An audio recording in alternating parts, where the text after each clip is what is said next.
శ్రీమాత్రే నమః. అందరికీ నమస్కారం.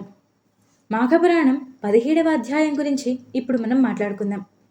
కప్ప రూపాన్ని వదిలి ఒక అమ్మాయి రూపాన్ని ధరించిన ఆ కప్ప ఇలా చెబుతోంది: ఓ మహర్షి, మాది గోదావరి నదీ తీరంలో ఉన్న ఒక చిన్న గ్రామం.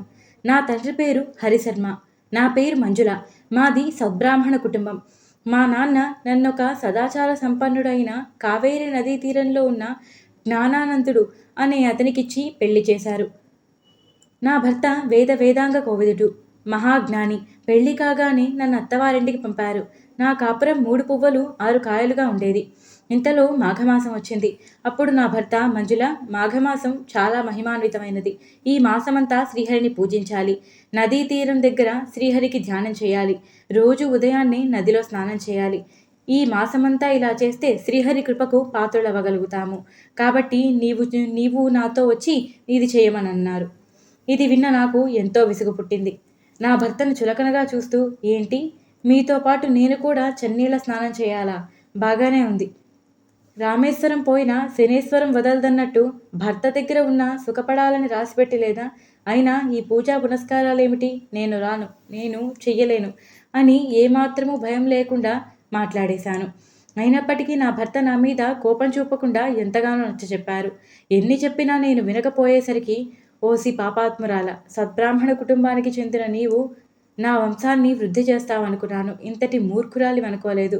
దైవద్వేషిన అయిన నిన్ను పెళ్లి చేసుకునేవాడినే కాదు. నీవింక నాతో ఉండకూడదు.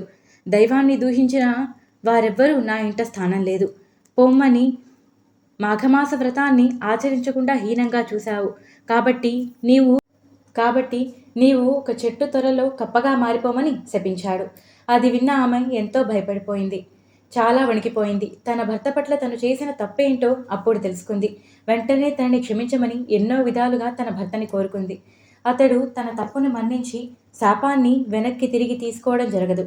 కానీ నీవు కృష్ణానది దగ్గరలో ఉన్న రావి చెట్టు త్వరలో కప్పగా ఉండు. అక్కడికి గౌతమముని తన శిష్యులతో సహా వస్తారు. మాఘమాస వ్రతాన్ని చేస్తారు. ఈ వ్రతాన్ని ఆచరించిన వారిని చూసి నీ పాపాన్ని పోగొట్టుకో. అప్పుడు తిరిగి మళ్ళీ నా దగ్గరికి వస్తావు అని చెప్పారు. అప్పటి నుండి నేను ఈ చెట్టు త్వరలో ఉన్నాను. మీ దర్శన భాగ్యం వలన నాకిప్పుడు శాప విమోచనమైందని ఆ కప్పగా మారిన అమ్మాయి గౌతమ మహర్షితో తెలిపింది. అప్పుడు గౌతమ మహర్షి ఇలా అంటున్నారు: ఓ అమ్మాయి, నీ భర్త ఎంతో సదాచార సంపన్నుడు. శ్రీహరిని ధ్యానించి శ్రీహరి భక్తిలో నిమగ్నమై ఎన్నో మాఘమాస వ్రతాలను చేసి ఆఖరికి విష్ణు సాన్నిధ్యాన్ని పొందాడు.